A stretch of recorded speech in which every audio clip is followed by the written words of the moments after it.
New requirements of Amazon seller account. ये video बहुत important है। आप इसे लाज़मी देखिएगा और शेयर भी करिएगा।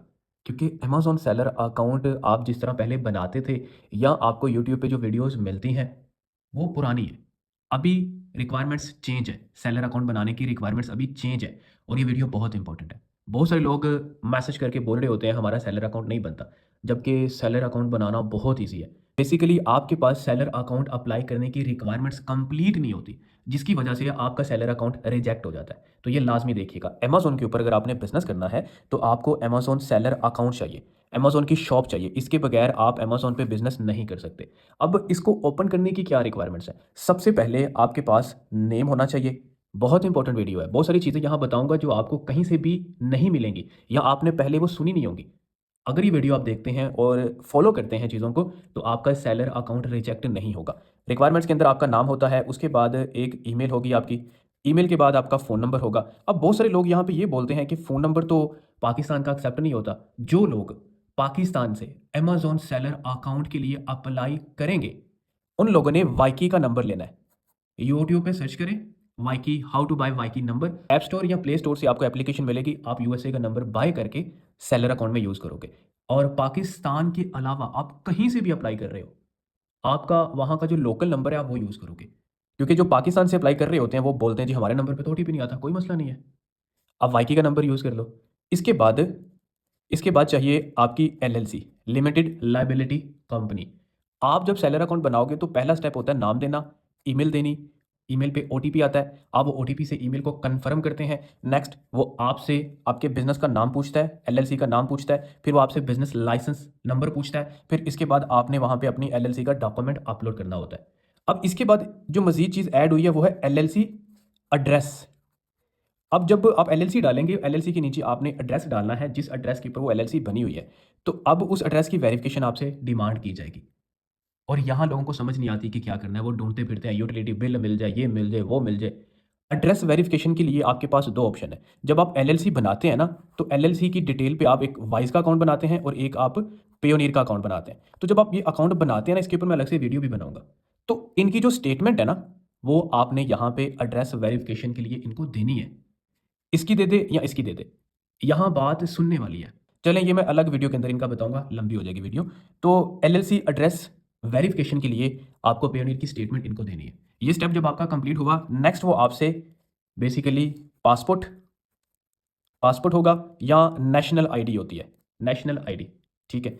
ये चीज़ें हैं। या आप पासपोर्ट अपनी कंट्री का यूज़ कर सकते हैं या आप इसके अलावा ड्राइविंग लाइसेंस कुछ कंट्री में यूज़ होता है और उसके अलावा जो नेशनल आईडी है वहाँ की आप वो यूज़ करोगे। इसके बाद आपका जो रेज़िडेंट एड्रेस है ना, अब रेज़िडेंट एड्रेस की वेरिफ़िकेशन के लिए आपने एक बैंक स्टेटमेंट देनी है। Bank statement. यहाँ पे जो स्टेटमेंट आपने देनी थी यहाँ पे, वो आपने वाइस की देनी है। यहाँ पे जो स्टेटमेंट आपने देनी है वो इस एड्रेस की स्टेटमेंट देनी है। इस एड्रेस की, जो कि आपके लोकल बैंक की स्टेटमेंट होगी। उसके ऊपर जो आपका एड्रेस लिखा होगा, वो एड्रेस आपने रेज़िडेंट एड्रेस के तौर पे अमेज़न पे यूज़ करना है। तो उस एड्रेस की वेरिफ़िकेशन आपकी बैंक स्टेटमेंट से होगी। अब यहाँ पे अगर आपके पास कोई बिल है आपके नाम पे और उस पे वो एड्रेस है जो आपने रेज़िडेंट एड्रेस पे यूज़ किया है, तो आप वो बिल भी दे सकते हो। बट ज़्यादा केसेज़ में क्या होता है कि हम बैंक स्टेटमेंट देते हैं, ठीक है? इसके बाद नेक्स्ट क्या होगा? इसके बाद चार्ज मेथड होता है। चार्ज मेथड भी सुनने वाली बात है।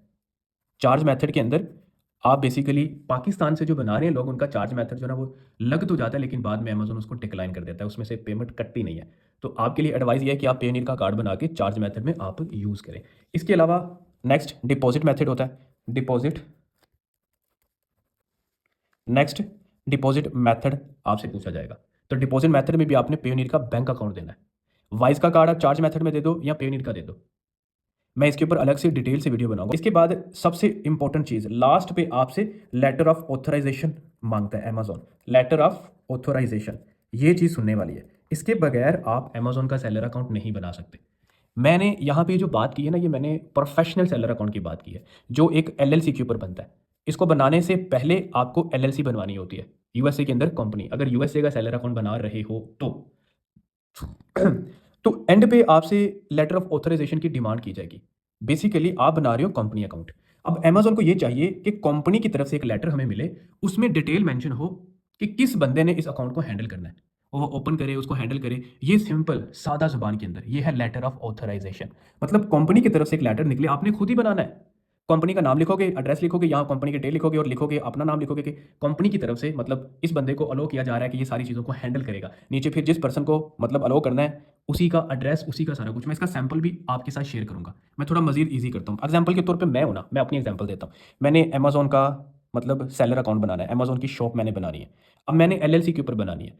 मेरी एलएलसी बनी हुई है, ठीक है। अब सेलर अकाउंट मैं अपना बनाना चाहता हूँ। जैसे कि मेरा नाम नवाज़ है, ठीक है। अब ये जो लेटर ऑफ ऑथराइजेशन है ना, इसमें क्या है कि कंपनी की तरफ से एक लेटर निकलेगा, उसमें नवाज़ के बारे में लिखा होगा कि नवाज़ इस सेलर अकाउंट को हैंडल करेगा, ठीक है। और नीचे नवाज़ की सारी डिटेल लिखी होगी, फिर कंपनी ऊपर कंपनी का नाम, कंपनी का एड्रेस, फ़ोन नंबर, ईमेल और नीचे मतलब यही चीज़ें लिखी होती हैं। मैं इसका सैंपल शो करवा दूँगा, कोई मसला नहीं है। ये कोई बड़ी बात नहीं है, सिंपल सा प्रोसीजर है। लोग कहते हैं ये कहाँ से लें? Simple authorization letter company issue करेगी। अमेज़न ये चाहता है कि कंपनी हमें बताए कि अकाउंट को हैंडल किसने करना है। तो उसमें आपने अपनी ही डिटेल डालनी है और सिग्नेचर वगैरह करने हैं। उसको आप प्रिंट करोगे, फिर उसके ऊपर सिग्नेचर करोगे, सिग्नेचर करके आप उसको दोबारा स्कैन करके पीडीएफ में कन्वर्ट करके आप उसको यूज़ करोगे। और हाँ, एक स्टैम्प भी लगेगी। एलएलसी के नेम पे एक स्टैम्प आपकी बनेगी, वो भी लगेगी। तो फिर जाके आपका सेलर अकाउंट बनेगा, वरना नहीं बनेगा। मैं लेटर ऑफ ऑथराइजेशन के ऊपर एक डिटेल से वीडियो बना के इसका सैंपल भी आपको दिखा दूंगा। आप बना लीजिएगा अपना, कोई मसला नहीं है। वाइज और पेयोनियर का कितना इंपॉर्टेंट रोल है अब अमेज़न सेलर अकाउंट के अंदर, इसके ऊपर भी मैं एक डिटेल से वीडियो बनाऊंगा। अमेज़न का सेलर अकाउंट अगर आपने बनाना है, उसकी रिक्वायरमेंट्स में क्या है कि आपका नाम होना चाहिए, ईमेल, फ़ोन नंबर, वाईकी का ले लें, वो लोग जो पाकिस्तान से बनाएंगे। इसके अलावा आप कहीं से भी बना रहे हो तो आप अपना लोकल नंबर यूज़ करो। एलएलसी चाहिए, फिर एलएलसी एड्रेस वेरिफिकेशन के लिए आपको स्टेटमेंट चाहिए पेयोनियर की। पहले ये दोनों का इतना इंपॉर्टेंट रोल नहीं था इसके अंदर, लेकिन अब बहुत है। इसीलिए पहले एलएलसी बनाओ, फिर एलएलसी बेस्ड बैंक अकाउंट बनाओ, वाइज और पेयोनियर, सीरियस होके। उसके बाद पासपोर्ट होना चाहिए आपका। और याद रखना, पासपोर्ट अमेज़न के क्राइटेरिया के मुताबिक स्कैन होना चाहिए। जब आपके डॉक्यूमेंट स्कैन नहीं ना होते तब भी रिजेक्ट हो जाते हैं। फिर आप बैंक स्टेटमेंट यूज़ करोगे लोकल की, उस पे वो नाम होना चाहिए जो आपके अपना नाम है, सेम नेम स्टेटमेंट के ऊपर होना चाहिए जो लोकल है। जैसे पाकिस्तान की बात करें तो मिज़ान बैंक है, उसके बाद एचबीएल है, उसके बाद एमसीबी है, यूबीएल है, अलाइड है, अल्फला है। ये बैंक की बात हो रही है यहाँ पे। और इस पे स्टेटमेंट पे एड्रेस होना चाहिए वो आपका रेजिडेंट एड्रेस, वही सेम आप यूज़ करोगे अमेज़न सेलर अकाउंट के अंदर, क्योंकि अमेज़न उसकी वेरिफिकेशन करवाएगा। चार्ज मेथड, मैंने बोला इनमें से एक का कार्ड यूज़ करो जो पाकिस्तान में है। इसके अलावा बाकी जो बाहर किसी भी कंट्री से बना रहे हो वो अपना लोकल यूज़ करो, कोई मसला नहीं है। और ये है डिपॉजिट मेथड, ये आप जहाँ से भी बना रहे हो पेयोनियर डिपॉजिट मेथड में लगेगा। लेटर ऑफ ऑथराइजेशन क्या है? सिंपल, कंपनी एक लेटर इशू करे और उस पर कंपनी क्लियर हमें बताए कि वो किसको अलाउ कर रही है इस सारे अकाउंट को हैंडल करने के लिए। तो उसमें आपने अपना ही नाम लिखना है, क्योंकि कंपनी आपके नाम पे है, सेलर अकाउंट भी आपका ही है। तो उस लेटर के ऊपर आपने अपनी ही डिटेल लिखनी है और उस पर कंपनी की जो स्टैंप है एलएलसी की वो लगनी है। उसको प्रिंट करके मतलब उस पर आप सिग्नेचर करोगे, स्कैन करके अमेज़न को दे दोगे, 100% आपका अकाउंट बन जाएगा। आई होप कि आपको ये समझ आई हो, लेकिन मज़ीद अगर कोई सवाल है बताइएगा, मैं आंसर कर दूँगा। तो मैं लेटर ऑफ ऑथराइजेशन के ऊपर डिटेल से एक वीडियो बना के इसका सैंपल भी आपको दिखा दूँगा। उसी तरह का सेम आप लोग बना लीजिएगा। और वाइज़ और पेयोनियर के ऊपर मैं एक अलग से वीडियो बनाऊँगा डिटेल के साथ, क्योंकि इन दोनों का बहुत इंपॉर्टेंट रोल है आपके अमेज़न सेलर अकाउंट के अंदर। तो इस पर एक अलग से वीडियो होनी चाहिए।